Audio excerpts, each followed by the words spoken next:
जगन्नाथ जी को क्यों लगाया जाता है खिचड़ी का भोग?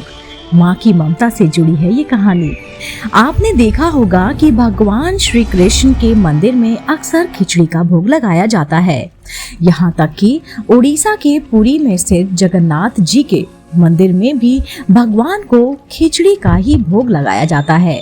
इसके पीछे एक कहानी है एक माँ की ममता की। जी हाँ दोस्तों, पौराणिक मान्यताओं के अनुसार भगवान कृष्ण की परम उपासक थी कर्माबाई, जो कि जगन्नाथपुरी में रहती थी और भगवान से अपने पुत्र की तरह ही स्नेह करती थी। भगवान को क्यों लगाया जाता है आज भी खिचड़ी का भोग? इसके पीछे कर्माबाई की ममता से जुड़ी ही कहानी है।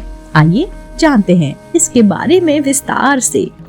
ठाकुर जी का इस तरह करती थी वो लाड़ और दुलार। कर्माबाई एक पुत्र के रूप में ठाकुर जी के बाल रूप की उपासना करती थी, उनका लाड़ दुलार करती थी। एक दिन कर्माबाई की इच्छा हुई कि ठाकुर जी को फल मेवे की जगह अपने हाथ से कुछ बनाकर खिलाऊं। उन्होंने प्रभु को अपनी इच्छा के बारे में बताया। भगवान तो भक्तों के लिए सर्वदा प्रस्तुत हैं। तो प्रभु जी बोले, माँ जो भी बनाया है वही खिला दो, बहुत भूख लगी है। कर्माबाई ने खिचड़ी बनाई थी, ठाकुर जी को वही खिचड़ी खाने के लिए दे दी। भगवान को बेहद पसंद आई खिचड़ी। प्रभु बड़े चाव से खिचड़ी खाने लगे और कर्माबाई यह सोचकर भगवान को पंखा और जलाने लगी कि कहीं गरम गरम खिचड़ी मेरे ठाकुर जी का मुंह न जला दे। प्रभु बड़े चाव से खिचड़ी खा रहे थे और माँ उनको अपनी ममता से देखे जा रही थी, निहारी जा रही थी और पंखा करी जा रही थी। भगवान ने कहा, माँ मुझे तो खिचड़ी बहुत अच्छी लगी, मेरे लिए आप रोज खिचड़ी पकाया करें, मैं तो यहीं आकर खिचड़ी खाऊंगा।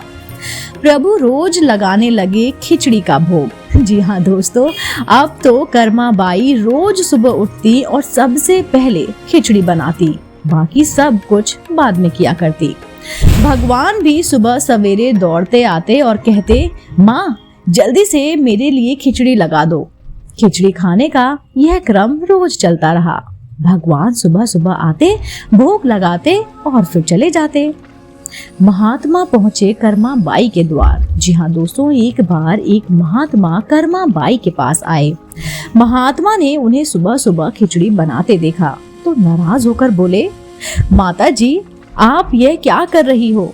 सबसे पहले नहा धोकर पूजा पाठ करनी चाहिए, लेकिन आपको तो पेट की चिंता सताने लगती है। कर्माबाई ने बताया, क्या करूं? संसार जिस भगवान की सुबह अर्चना पूजा कर रहा होता है वही सुबह सुबह भूखे आ जाते हैं। उनके लिए ही तो सब काम छोड़कर सबसे पहले खिचड़ी बना रही हूँ। महात्मा ने कर्माबाई को समझाया। महात्मा कर्माबाई को समझाने लगे, माता जी तुम भगवान को अशुद्ध कर रही हो। सुबह स्नान के बाद पहले रसोई की सफाई करो, फिर भगवान के लिए भोग बनाओ। फिर अगले दिन कर्माबाई ने यही काम किया। भगवान सुबह आए, खिचड़ी मांगने लगे तो कर्माबाई ने कहा, प्रभु अभी मैं स्नान कर रही हूँ, थोड़ा रुक जाओ। थोड़ी देर बाद भगवान ने फिर आवाज लगाई, जल्दी करो माँ, मेरे मंदिर खुलने के लिए वक्त बीता जा रहा है, मुझे जाना भी है। कर्माबाई फिर बोली, मैं अभी रसोई साफ कर रही हूँ। भगवान को लगा कि आज माँ को क्या हो गया है, ऐसा तो पहले कभी ना हुआ। फिर जब कर्माबाई ने खिचड़ी परोसी तब भगवान ने झटपट करके जल्दी जल्दी खिचड़ी खाई, मगर आज की खिचड़ी में वो स्वाद नहीं था। भगवान जल्द से जल्द खिचड़ी खाकर और बिना पानी पिए मंदिर में पहुंच गए। मंदिर के बाहर उस महात्मा को देखकर भगवान सारा की सारा मंजरा समझ गए। पुजारी जी ने खोले मंदिर के कपाट। ठाकुर जी के मंदिर में पुजारी ने जैसे ही मंदिर के पट खोले तो देखा भगवान के मुख में खिचड़ी लगी हुई है। पुजारी बोले, प्रभु जी यह खिचड़ी आपके मुंह पर कैसे लग गई? प्रभु ने बताया, पुजारी जी मैं रोज मेरी कर्माबाई के घर में जाता हूँ और वहाँ पर खिचड़ी खा कर आता हूँ। आप माँ कर्माबाई जी के घर जाओ और जो महात्मा उनके यहाँ ठहरे हुए हैं उनको समझाओ उसने मेरी माँ को गलत पट्टी कैसे पढ़ाई। पुजारी जी ने महाराज को ये बात बताई। पुजारी ने महात्मा जी से जाकर सारी की सारी बात कही कि भगवान भाव के भूखे होते हैं। यह सुनकर महात्मा जी घबरा गए और तुरंत कर्माबाई के पास जाकर कहा, माता जी माफ करो मुझे, यह नियम धर्म तो हम संतों के लिए है। आप तो जैसे पहले खिचड़ी बनाती थी वैसे ही बनाएं। आपके भाव से ही ठाकुर जी खिचड़ी खाते हैं। जब कर्माबाई की हो गई मृत्यु तब क्या हुआ? फिर एक दिन आया जब कर्माबाई के प्राण छूट गए।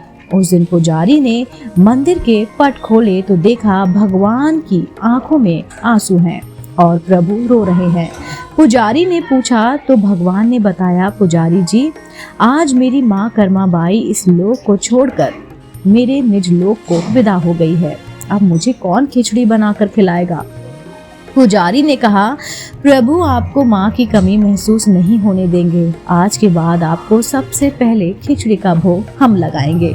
इस तरह आज भी जगन्नाथ भगवान को खिचड़ी का भोग लगाया जाता है। जय हो जगन्नाथ। दोस्तों, अगर आपको ये कहानी पसंद आई हो तो आप मेरे चैनल आध्यात्मिक कहानियों को तुरंत से लाइक कीजिए, शेयर कीजिए और सब्सक्राइब कीजिए। मैं मिलती हूँ आपको जल्द ही नई रोचक कहानी के साथ। आप देख रहे थे आपका अपना पसंदीदा YouTube चैनल आध्यात्मिक कहानियाँ।